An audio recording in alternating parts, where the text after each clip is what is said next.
ഇതൊരു ചെറിയ പടുതാക്കുളം. ഇതിനകത്ത് നമ്മൾ ചെറുതല്ല സാറേ, ഇത് 75,000 ലിറ്ററിന്റെ വെള്ളം കൊള്ളും. ആഴം ഉണ്ടല്ലേ? ആഴം 2.5 മീറ്റർ. ഇത് നമ്മൾ ചെയ്തിരിക്കുന്നത് കരിമീൻ ബ്രീഡിംഗ് യൂണിറ്റ് ആയിട്ട് ചെയ്തിരിക്കുന്നത്. ഇതിനകത്ത് നമുക്ക് വലിയ കരിമീനിനെ നമ്മൾ കൊണ്ടുപോയിട്ടുണ്ട്, പെയറാക്കിയിട്ടുണ്ട്.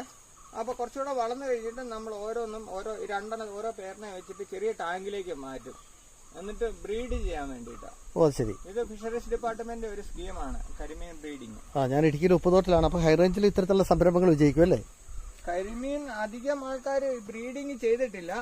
നമ്മളിപ്പം ഫ്രഷ് വാട്ടറിൽ ഇതൊന്ന് പരീക്ഷിച്ച് നോക്കുക. പരീക്ഷിച്ച് സക്സസ് ആവുകയാണെങ്കിൽ നമുക്ക് ഇഷ്ടംപോലെ കുഞ്ഞുങ്ങളെ ഉത്പാദിപ്പിച്ച് നമുക്ക്. ഇതെന്താ ഇതിനകത്ത് ചെടികൾ? ഇത് നമ്മള് വാട്ടർ കാബേജ് ആയിട്ടിരിക്കുന്നത്. ഇതുങ്ങൾക്ക് ഇതിന്റെ ചോട്ടിലാണ് ഇതുങ്ങൾ ഒളിക്കുകയും കുഞ്ഞുങ്ങൾ ഒളിക്കുകയും ഒക്കെ ചെയ്യുന്നത്. അപ്പൊ ഇതിന്റെ ചോട്ടിൽ കുഞ്ഞുങ്ങളുണ്ടല്ലേ?